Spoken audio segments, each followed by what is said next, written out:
शांति।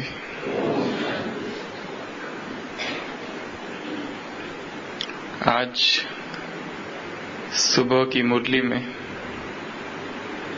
जो गीत बजा वो अभी हमने सुना। क्या था गीत? मुझको सहारा देने वाले ये दिल कहे तेरा शुक्रिया। जमाना जो दे ना सका तूने दिया, मुझको सहारा देने वाले ये दिल कहे तेरा शुक्रिया। कब से भटकते थे राहों में हम, कब से भटकते थे राहों में हम, दिल में छिपाए हुए दुनिया का गम, दिल में छुपाए हुए दुनिया का गम।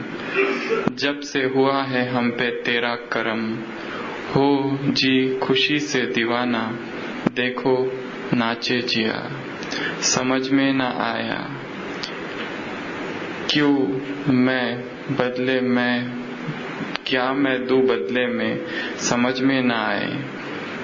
तमन्ना यही है तेरी बन के रहूं, तमन्ना यही है तेरी बन के रहूं, दिल में बिठा के तेरी पूजा करूं। मैं हूं तेरी पुजारन, तू है मेरा देवता।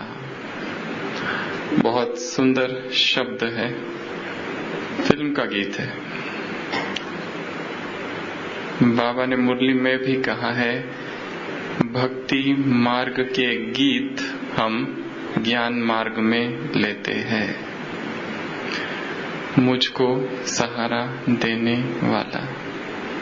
आज की इस क्लास में हमारे पास समय बहुत कम है। कुछ महत्वपूर्ण बातों की हम चर्चा करेंगे। एक व्यक्ति था, एक बार बहुत ऊंचे झाड़ पर चढ़ गया। शायद खजूर का झाड़ होगा। बहुत ऊपर चढ़ गया और फिर जब नीचे उतरना था और जैसे उसने नीचे देखा तो एकदम से उसे डर लगने लगा। फिर थोड़ा सा उतरा परंतु बहुत डर लगने लगा और फिर वहां से चिल्लाने लगा, मुझे बचाओ, मुझे बचाओ, मुझे बचाओ, मैं नीचे नहीं उतर सकता। तो सारा गांव इकट्ठा हो गया और सब सोचने लगे कि क्या किया जाए, उसको कैसे नीचे उतारे। तो उसमें से एक व्यक्ति था नीचे, उसने कहा कि मेरे पास एक योजना है, एक प्लान, जैसा मैं कहता हूं वैसा करो। तो एक रस्सी लेता है वो और वो रस्सी ऊपर फेंकता है उस आदमी के पास और उस आदमी को कहता है ये रस्सी अपनी कमर पे बांध लो। तो सारे लोग चौंक जाते हैं, कहता है ये कैसा प्लान है? वो कहता है मुझ पर विश्वास रखो, मैं जैसा बोल रहा हूं ना बस वैसा करो। तो उस व्यक्ति को कहता है ऊपर जो झाड़ पर चढ़ा हुआ होता है कि इस रस्सी को कमर से बांध लो। तो वो जो घबराया हुआ व्यक्ति होता है पेड़ पर, वो बांध लेता है। तो सारे लोग पूछते हैं अब क्या करोगे? तो ये जो व्यक्ति होता है नीचे वाला, वो रस्सी को जोर से खींचता है और जो पेड़ का जो आदमी होता है वो धड़ाम से नीचे गिरता है। तो लोग जो होते हैं शॉक हो जाते हैं देखकर। तो कहते ये कैसा प्लान था आपका? तो वो व्यक्ति कहता है प्लान तो मेरा राइट ही था। दूसरे पूछते आर यू श्योर? वो कहता है हाँ, बाकी सब तो बातें श्योर थी क्योंकि इसके पहले मैंने एक आदमी को ऐसे ही बचाया था। लोग पूछते हैं आर यू श्योर कि ऐसे ही बचाया था? वो कहता है बाकी सब बातें तो श्योर है, खाली इतना याद नहीं है कि वो कुएं में था या पेड़ पर था, बाकी तो सब ऐसे ही बचाया था मैंने। हम भी ऐसे ही अटके हुए थे और हमने भी ऐसे ही किसी पर विश्वास कर लिया था और उसने कहा था रस्सी बांधो और हमने बांध भी दी थी और उसने ऐसा खींचा कि हम सीधा जमीन पर। जिस जिस को संसार में सहारा माना, उससे क्या मिला? धोखा या प्यार मिला? क्या ऐसा कोई व्यक्ति है संसार में? आज सुबह के साकार महावाक्य है बाबा के, मनुष्य मनुष्य को कभी भी सुख दे नहीं सकता। मनुष्य मनुष्य को कभी भी सुख दे नहीं सकता। चाहे जो कर रहा है कर लो, परंतु इस संसार में कभी भी सुख नहीं मिल सकता। अनित्यम असुखम लोकम। परंतु मनुष्य की पीड़ा यही है कि जानता है यहाँ कहीं सुख नहीं है, पर खोजता वही है, ढूंढता वही है, और दुखी होते रहता है और परेशान होते रहता है। जब वो दिन आएगा जब उसे सभी मनुष्यों से प्राप्त सुखों से वैराग आ जाए, क्योंकि यहाँ के सभी सुख आदि अंत वाले हैं। उनका एक स्टार्टिंग पॉइंट है और एक एंड पॉइंट है बस। और हम दुखी होते रहते हैं, अपेक्षाएं करते रहते हैं, लोगों को अपना कहने लगते हैं कि ये मेरा, ये मेरी, और इस वजह से कभी सुखी नहीं हो पाते। गीत में कहा है, तेरा सहारा मिल गया। क्या वास्तव में मिल गया? यदि उसको ही एकमात्र सहारा बनाया जाए तो फिर इस संसार के किसी भी सहारे की आवश्यकता नहीं रहती। अव्यभिचारी याद, जो बाबा ने आज की मुरली में कहा, शुरुआत में भक्ति थी वेरी गुड, फिर गुड हुई, फिर बैड हुई, फिर वेरी बैड हुई, फिर वर्स्ट। उसी तरह जब हम ज्ञान में आए थे तब और अब, इस पीरियड में पुरुषार्थ तब वेरी गुड था, बीच में फिर गुड हो गया, फिर और आगे बढ़ते बढ़ते किसी किसी का बैड भी हो गया और किसी किसी का माइनस में चला गया।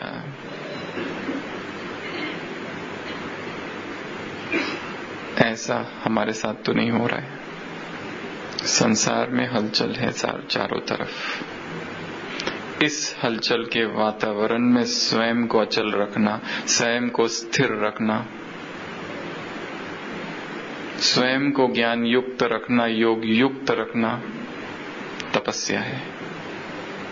क्या मैं वो तपस्या कर रहा हूं? स्वयं स्वयं को देखना है। अभी अभी बाबा की अव्यक्त वाणी चली, 2008 की वाणी थी, शांतिवन में रिकॉर्डेड मुरली 2 फरवरी की। उसमें बाबा ने एक मिरर की याद किया, आईना। मुरली सुनी सभी ने? क्या करो? आईने में देखो। क्या देखना है आईने में? क्या देखेंगे? संपूर्ण प्यूरिटी को देखो। किस परसेंटेज में प्यूरिटी है वो देखो। यदि संसार के किसी आत्मा को हमने आधार बनाया, सहारा बनाया, तो उससे दुख मिलेगा। इसके लिए हर तरफ से बुद्धि को हटाते चलो।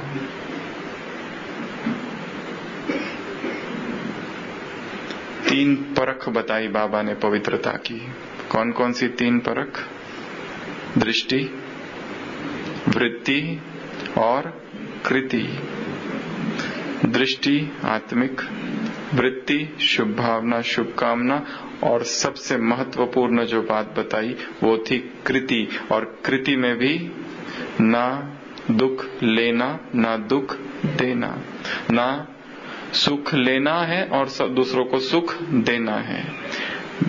इन चारों ही महावाक्यों में बाबा ने सबसे ज्यादा स्ट्रेस जो दिया वो कौन सी बात पर दिया? दुख लेने में। जब जब हम दुख लेते हैं अर्थात अपवित्रता,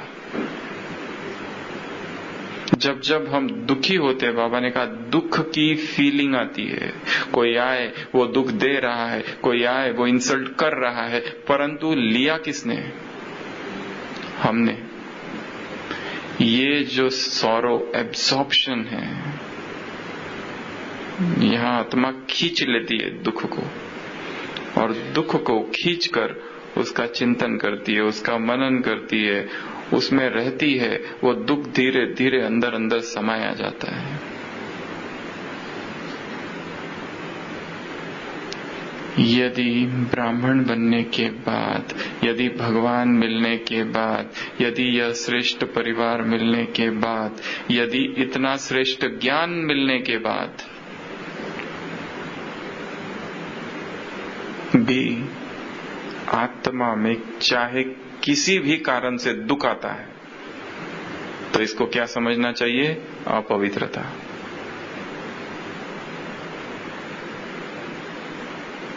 तब हम आपसे पूछते हैं कि एक श्रेष्ठ ब्राह्मण आत्मा, एक तपस्वी ब्राह्मण आत्मा, एक श्रेष्ठ पुरुषार्थी ब्राह्मण आत्मा जो नियमित अमृत वेला करती है, मुरली सुनती है, मुरली सुनाती है, मुरली का अध्ययन करती है, मनन करती है, चिंतन करती है, सारे दिन भर में भी अटेंशन रहता है, नुमा शाम के योग के तरफ भी अटेंशन है, सब कुछ अच्छा है, फिर भी बीच बीच में यदि दुखी होती है तो उस दुख का क्या कारण है? साधारण आत्मा की बात नहीं कर रहे हम, उस आत्मा की बात कर रहे हैं जो श्रेष्ठ पुरुषार्थी है। ज्ञान, योग, धारणा, सेवा, सब पर उसका ध्यान है, सेवा में भी बहुत आगे है। ऐसी आत्मा अगर दुखी हो जाती है तो उसके क्या कारण हो सकते हैं? सूक्ष्म में कहीं ना कहीं मैंपन है, और बहुत सूक्ष्म अटैचमेंट। व्यक्ति अपने इर्द गिर्द ऐसी अटैचमेंट निर्माण करता है जो इतनी सूक्ष्म होती है कि वो खुद भी नहीं देख पाता, पर वो उसमें फंसा हुआ है। वो अपने मोह को प्रेम की संज्ञा देता है, अपनी अटैचमेंट को किसकी संज्ञा देता है? सेवा की संज्ञा देता है। लास्ट संडे की मुरली, आत्मिक दृष्टि और दैहिक दृष्टि। दैहिक दृष्टि की परिभाषा कैसी थी बाबा ने दी? ये शिक्षक अच्छी है, ये सेवाधारी अच्छा है, इसको बाबा ने दैहिक दृष्टि कहा। देह का वर्णन नहीं है, गुण का वर्णन है, वो भी दैहिक दृष्टि, और उसके लिए कड़े शब्दों का प्रयोग किया है। कौन से? महा और महापाप, सुनहरी मृगमाया, पाप की लकीर लंबी करते हो, ये सारे सूक्ष्म लगाव है। आत्मा को उस अवस्था तक पहुंचना है जो लगाव मुक्त है। सेवा कर रहे, सेवा की और उससे भी डिटैच, जहां रह रहे हैं उस स्थान से भी डिटैच, जिन लोगों के साथ है उनसे भी डिटैच। ये मेरा युगल है। इस वाक्य में भी क्या है? देहभान है। ये बाबा ने कहा हुआ है, उनके लिए कहा है जो भागकर गंधर्व विवाह करते हैं। कभी एक मुरली में कहा था, कड़े शब्द थे। एक तो बाप की श्रीमत का उल्लंघन किया, दूसरा ब्राह्मण परिवार के आगे कौन सा एग्जाम्पल सेट किया, और तीसरा कितना भी हो परंतु कहना तो पड़ता ही है ना, ये ऐसा, ये मेरा ये है, ये मेरी वो है। ये सभी देवभान है। वह एक स्वतंत्र अवस्था तक पहुंचना है जिसमें आत्मा एक का अनुभव करे। ये लक्ष्य है। जो आत्मा जितनी लगाव में फंसी हुई है वो ज्ञान को धारण ही नहीं कर सकती। हाँ, मुरली पढ़ सकती है, पढ़ा सकती है, सुन सकती है, सुना सकती है, कोर्स करा सकती है, परंतु ज्ञान अंदर समा जाए। आज की साकार मुरली, बाप की राय को अंगीकार करो। क्या करो? आत्मसात करो, इम्बाइब करो, धारण करो, ये सेवा करो। कौन सी सेवा? बाप को याद करने की सेवा करो। तो एक को सहारा बनाना, अर्थात बाकी सारे सहारे टूटने चाहिए। बाकी सारे सहारों की व्यर्थता आत्मा को समझ में आ जाए कि जिसको मैंने सहारा बना रखा है, ये व्यक्ति, ये स्थान, ये वस्तु, ये वैभव, सब छूटने हैं। सहारा एक ही है। ये एक ही ऐसा सहारा है जो अविनाशी है। ये एक ही ऐसा सहारा है जो किसी भी वक्त प्राप्त है। ये एक ही ऐसा सहारा है जो सहज है, सुलभ है। ये एक ही ऐसा व्यक्ति है जिससे जब चाहे तब बात की जा सकती है। यदि हम आधी रात में संकट में हैं और जिससे हमें बात करनी है, जो जिसको हमने अपना मित्र बना के रखा है, स्पिरिचुअल फ्रेंड, और वो फोन ही ना उठाए तो, और हमारी इमरजेंसी आ गई है, इधर किसी ने हमको कुछ बोल दिया है और इधर आंसू बहे जा रहे हैं, और हमें कोई चाहिए कि जिसको हम बताएं और वो फोन ही नहीं उठा रहे, तो नेक्स्ट क्या होगा? क्रोध, अपेक्षाएं, एक्सपेक्टेशंस।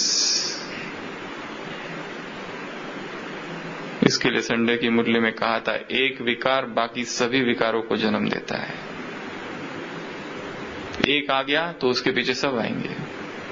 जिस से आसक्ति है, जिस व्यक्ति से, उस व्यक्ति के विषय में बहुत सारी एक्सपेक्टेशंस अज्ञात में निर्माण हो जाती है। उससे हमें बहुत कुछ चाहिए, और जब जब वो पूर्ण नहीं करेगा तब हृदय में घात होगा, दर्द होगा, पीड़ा होगी, खून बहेगा, दिखेगा नहीं पर।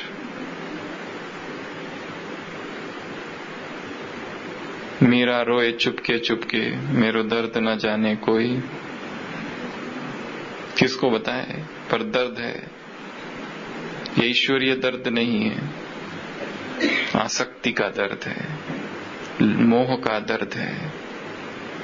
इसके लिए बुद्धि को मुक्त करते जाना है व्यक्तियों से।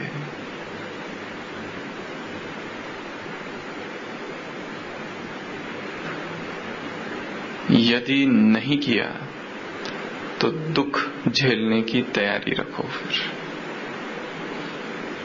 और ब्राह्मण जीवन में दुखी होना, इससे बड़ा दुर्भाग्य क्या। भगवान मिल गया उसके बाद भी आंसू बहे जा रहे हैं।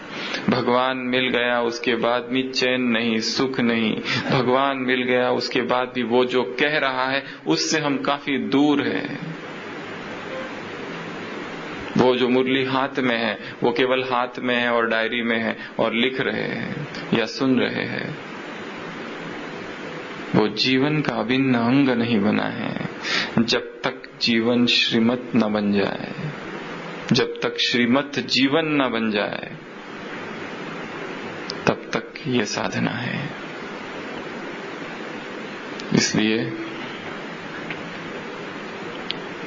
एक सहारा, एक आधार, एक बल, एक भरोसा, एक के प्रति समर्पण भाव, एक से सर्व संबंध, एक की याद, एक की लगन, एक से प्यार, एक से योग। जब तक वो एक बैठ नहीं जाता बेचैनी रहेगी, और इस बेचैनी को सबने अनुभव किया है। इसलिए सबको बुद्धि से बाहर करते जाना है। इसलिए नहीं कि उनसे घृणा है, not that I love them less but I love him more.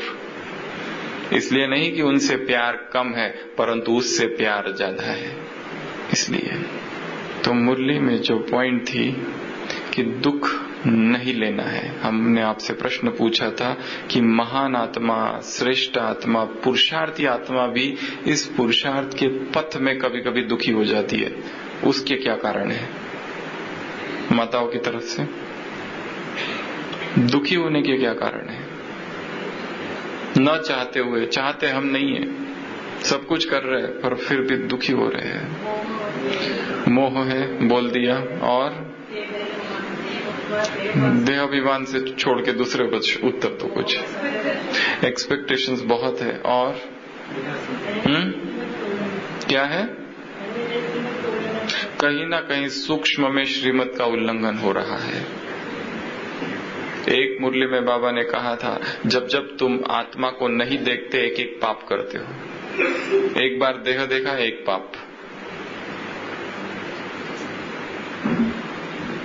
और श्रीमत का उल्लंघन हो रहा है, कहीं ना कहीं समय बर्बाद कर रहे हो, इधर उधर की बातें कर रहे हो, ये क्या चल रहा है, वो क्या चल रहा है, यहाँ क्या हो रहा है, बैठे हुए और घंटे बातें चल रही है व्यर्थ की, वो भी श्रीमत का उल्लंघन हो रहा है। और जब जब श्रीमत का उल्लंघन होगा दंड मिलेगा,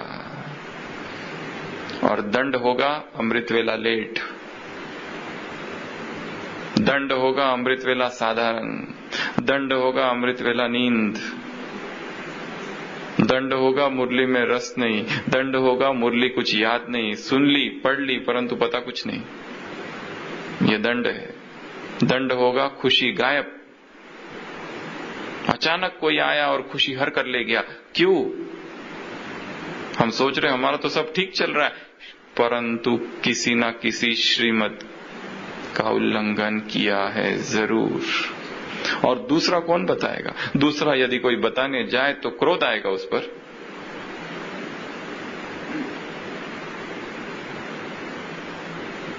यदि हम दूसरों को करेक्शन करने जाए तो क्या होगा?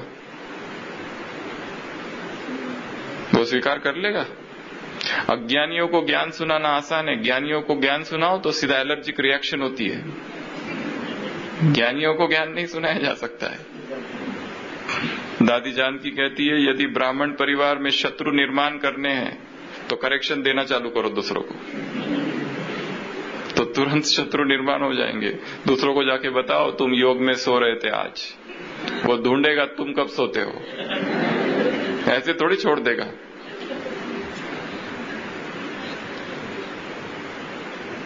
किसी को बताओ तुम मुरली में सो रहे थे, हाँ वो खुद बताए वो दूसरी बात है। एक भाई ने कल परसों हमको एक डायरी दिखाई उसकी मुरली की। मुरली लिखते समय नींद आ गई, तो जो लिखा वो गोल गोल गोल गोल, नींद में क्या लिखा उसे ही नहीं पता। बाकी ऊपर का तो ठीक था, नीचे का जो लिखा वो गोल गोल गोल गोल नींद में सारा लिखा। वो दिखा रहा था, ये देखो नींद में ऐसा होता है। हम ये भी एक्सपेक्टेशन नहीं रख सकते कि दूसरा कोई आए। क्यों कोई इतना बड़ा रिस्क लेगा संबंध बिगाड़ने का? कोई सो रहा है तो सोने दो, करेक्शन करने जाओ तो कुछ और ही हो जाए, तो कोई रिस्क नहीं लेना चाहता। इसलिए दूसरे हमको कोई सिखाए, समझाए, करेक्ट करे, ये समय गया। मुझे खुद को सिखाना है, मुझे खुद को समझाना है, खुद के सामने खुद ही धर्मराज बनकर खड़े रहना है, खुद की चेकिंग खुद ही करनी है। मुरली में बाबा ने कहा, आईने में देखो कितनी परसेंटेज प्यूरिटी है। चारों ही युगों में, चारों ही काल, चारों ही समय में तुम बहुत पवित्र थे। परमधाम में जब थे तो कितने चमकीले थे, बाप के समीप थे। देवता स्वरूप में भी ऐसी रॉयल्टी, ऐसी पर्सनैलिटी पूरे कल्प में किसी की नहीं। द्वापर में जब पूज्य स्वरूप में थे तो तुम्हारे चित्र वो धर्मात्माओं के भी चित्र नहीं, वो अभिनेताओं की तो दूर की बात है। तुम्हारी जैसी पूजा और किसी की नहीं। और संगम पर पढ़ाई, प्यार, पालना, वर्षा, फर्स्ट क्रिएशन। आईने में देखो प्यूरिटी कितनी है। प्यूरिटी फर्स्ट सब्जेक्ट है। फिर अपनी प्रतिज्ञा को रिवाइज करो। यदि प्यूरिटी सारे दिन भर में खंडित हो रही है, उल्लंघन हो रहा है, तो जरूर विकर्म बनेगा, खुशी गुम होगी, दुख की अनुभूति होगी। तो दुख आने का एक कारण है अपवित्रता, दुख आने का कारण है एक्सपेक्टेशंस, दुख आने के कारण है मोह, दुख आने के कारण और क्या क्या बताया? मनसा वाचा कर्मणा में किस बात की कमी? प्यूरिटी। और बाबा ने कहा दुख तुमको लेना नहीं है, दुख लेते हो अर्थात अपवित्रता। दुख और कहां कहां लेते, ये प्रश्न है हमारा। हर एक अपने अनुभव से बता सकते हैं। क्या ऐसा हुआ कि हम दुखी हुए? दूसरों को देखना, कंपैरिजन करना, ये ऐसा, इसको सब मिल रहा है, मुझे कुछ नहीं मिल रहा है, इनका कमरा अच्छा है, मेरा अच्छा नहीं है, वो कुछ और सोच रहा है, हम कुछ और सोच रहे हैं। कंपेयर करते रहना, परिवार में भी या संसार के लोगों से कंपेयर करते रहना। जहां जहां इस तरह का कंपैरिजन होगा, दुखी होगा चित्त। जहां जहां ये देखेंगे ये अभी अभी आए और ये हमसे आगे जा रहे हैं, रेस होगी, रीस होगी, तब दुख होगा। और दुख आना, इसलिए बार बार हम कह रहे अपवित्रता। बाबा की परिभाषा ब्रह्मचर्य केवल ब्रह्मचर्य नहीं है, ब्रह्माचर्य है। उसी मुरली में कहा जो ब्रह्मा का आचरण, जो ब्रह्मा की दिनचर्या, रात्रिचर्या, क्या हमारी रात्रिचर्या वैसी है जैसी उसकी थी? या समय सोशल मीडिया पर ही जा रहा है?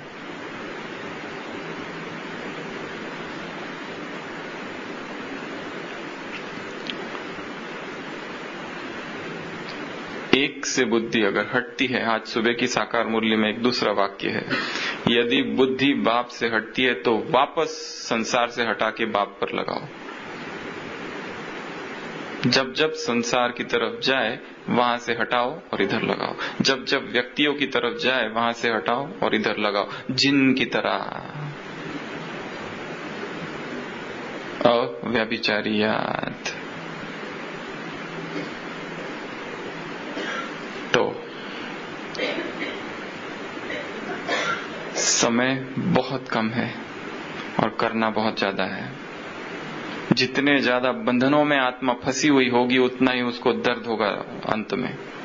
इसके लिए बंधनों को छुड़ाते जाओ एक, और दूसरा फ्रेश बॉन्डेजेस क्रिएट नहीं करो। अभी नए बंधन, नए संबंध जोड़ना, सेवा के लिए संबंध जोड़ना अलग बात है, परंतु सेवा के नाम पर व्यक्तिगत संबंध जोड़ना, फैमिलियरिटी में आना, उन व्यक्तियों के मोह में फंसना, उनसे व्यर्थ का आदान प्रदान सोशल मीडिया पे चालू है, ये सारा जो है ये करने का, नए संबंध बनाने का अभी समय नहीं है। बाबा ने कहा जो है उसको ही तुमको भूलना है। अगर मैं नए नए बॉन्डेजेस क्रिएट करता हूं, नए कार्मिक अकाउंट्स क्रिएट करता हूं, तो उनको कब चुकतू करेंगे? इसके लिए आईने में देखो मैं कहां खड़ा हूं। ये समय था जब आए हम बाबा के पास और आज यहाँ हैं। इस पीरियड में बाबा ने एक मुरली में कहा है, जितने पाप तुमने ब्राह्मण जन्म में किए हैं उसकी जो सजा है वो द्वापर से किए हुए जितने पाप है उसको चुकता होने को उतना समय नहीं लगता। वहां एक का एक गुना था, और यहाँ ब्राह्मण बनने के बाद जो किए हुए पाप है, विकर्म है, विकल्प है, व्यर्थ है, उसका कई गुना 100 गुना अधिक दंड है। वहां किया वहां पता नहीं था, वहां आप कह सकते थे मुझे तो पता नहीं था, परंतु यहां क्या कह सकेंगे कि मुझे तो पता ही नहीं था। पता नहीं था, परंतु क्यों नहीं पता था? आप ये कहेंगे मैंने सुना नहीं। सुना नहीं, गलती किसकी है? एडमिशन लेट किसने ली स्कूल में? ये वंडरफुल पाठशाला है, आज बोला है सुबह। स्कूल जनवरी में चालू हुई, हमने मार्च में एडमिशन ली। पिछला हमको पढ़ना था और फिर हम कह रहे कि आउट ऑफ सिलेबस है। फिर हम कह रहे कि हमें ये पता ही नहीं था। हमको ये पता ही नहीं था कि ऐसा संबंध जोड़ने से ऐसा विकर्म हो जाता है, ये करने से ऐसी चोट लगती है, ये हमें पता नहीं था। पता नहीं था ये तुम्हारा दोष है। Ignorance of law excuses no one. Police पकड़ने के बाद आप कह सकते हो उसको मुझे तो पता ही नहीं था कि राइट से चलना है कि लेफ्ट से चलना है। वो कहेंगे अच्छा तुमको पता नहीं था, जाओ जाओ जाओ। छोड़ देगा? छोड़ता है क्या? तो बाबा छोड़ देगा क्या? बाप भी, ब्रह्मा बाप भी धर्मराज के साथ का साथ देगा। अव्यक्त महावाक्य है बाबा के, 15 नवंबर 2003 अव्यक्त वाणी। सफेद कागज पर काला दाग। इसलिए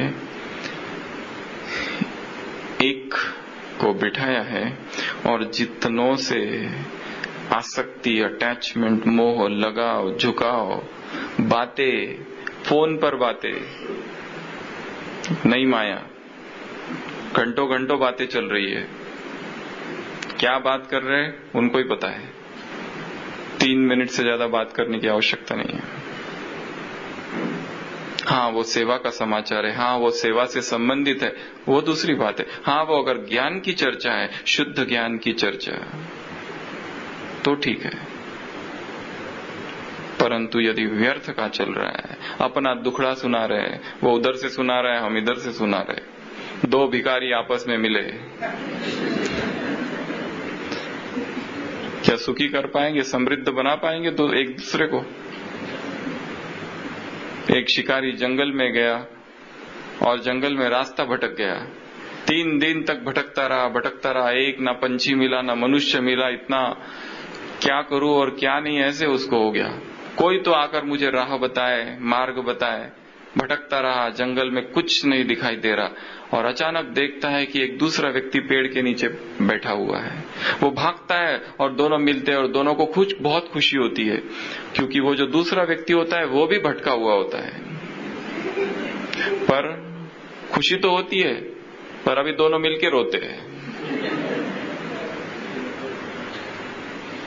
पहले एक था भटका हुआ, अब 2 है। पहले एक भिखारी था, अभी 2 भिखारी साथ में है। समाज उसको विवाह भी कहता है। सोचता है ये भर देगा, सोचता है वो भर देगा। समाज इसको दोस्ती भी कहता है। सोचता है इससे दोस्ती कर लूं तो कुछ हो जाए, सोचता है इससे दोस्ती कर लूं तो अच्छा रहेगा। ये टोली में है, इससे दोस्ती कर लेनी चाहिए तो टोली आराम से मिल जाएगी। ये एकोमोडेशन में, इससे दोस्ती कर लो तो कुछ मिल जाएगा। एक बाप के अतिरिक्त किसी से कुछ नहीं मिलना है।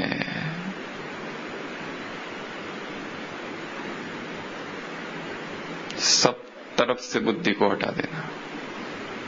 जो छोटे छोटे बंधन, ये छोटे छोटे बंधन बनकर ही बड़े बंधन बन जाते हैं। इसके लिए क्या सुना गीत में कि एक ही सहारा, इसका मैं रिटर्न कैसे दूं?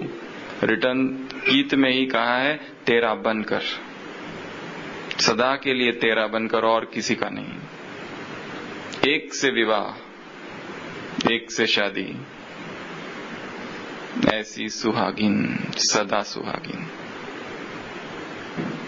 जब भक्तों की इतनी लगन थी और इतने मगन थे वो कि एक के अतिरिक्त तो कुछ नहीं दिखाई देता था, वो मीरा की कैसी अवस्था थी?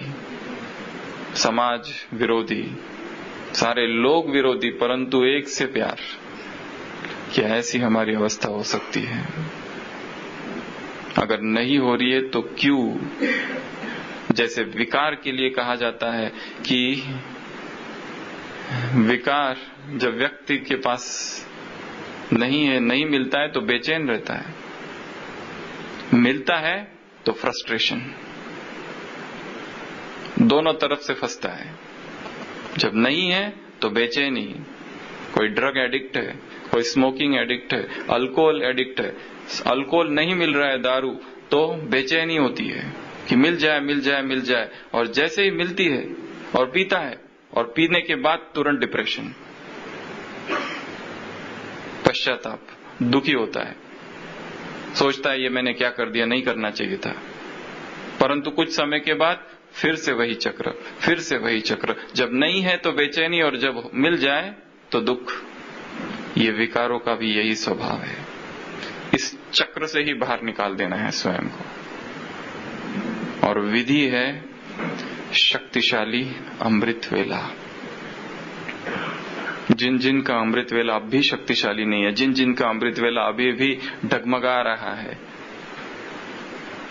पुनः विचार करना, पुनः उसके बारे में जितनी जानकारी हो सके निकालना, पढ़ना, चर्चा करना।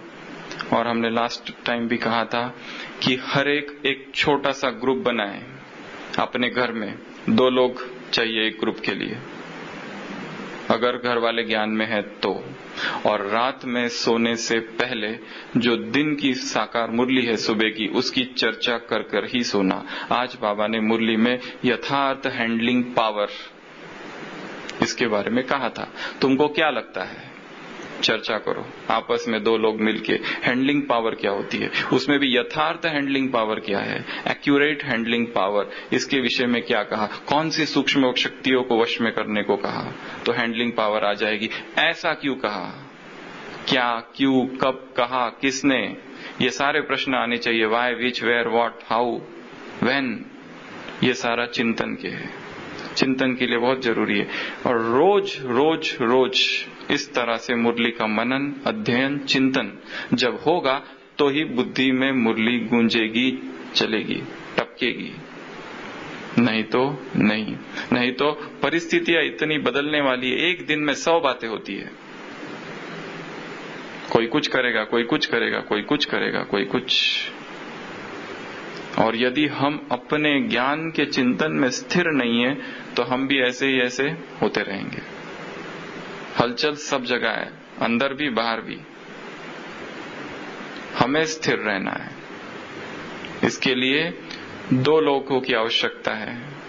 यदि घर में कोई नहीं है तो हफ्ते में एक बार कहीं पर मिलकर पूरी हफ्ते भर की मुरलियां जो है उसको रिवाइज करें,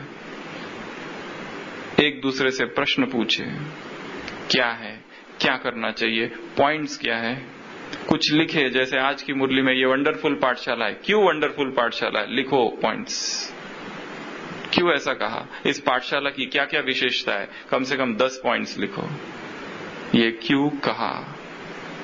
1000 भुजा वाला बाप साथ है तो क्या क्या होगा, लिखना चालू करो। जो लिख सकते हैं अपनी लिखने की आदत डालो। Art of writing, art of thinking, art of churning,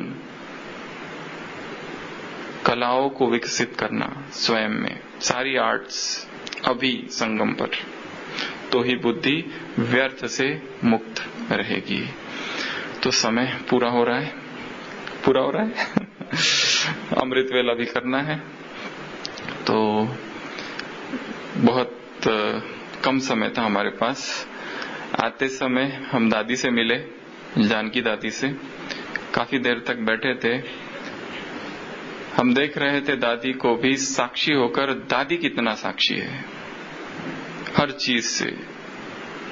कर्मातीत अवस्था वो नहीं है जो शरीर छोड़ने के बाद होती है, शरीर में रहते हुए कर्म से न्यारी, कर्म के प्रभाव से, परिणाम से न्यारी, उसका जीता जागता उदाहरण। डिटैच्ड है, शब्दों से भी डिटैच्ड है, कर्मों से डिटैच्ड है, लोगों से डिटैच्ड है, आसपास सब से डिटैच्ड है वह अवस्था। तो ऐसी अवस्था हमको अपनी बनानी है अभी, इसी वक्त। ये नहीं समझना है कि वो तो दादी है। अभी हम भी जो एक कर सकता है वो सब कर सकते हैं। इस वाक्य को याद रखना है हमेशा, जो एक कर सकता है वो सब कर सकते हैं। ओम शांति।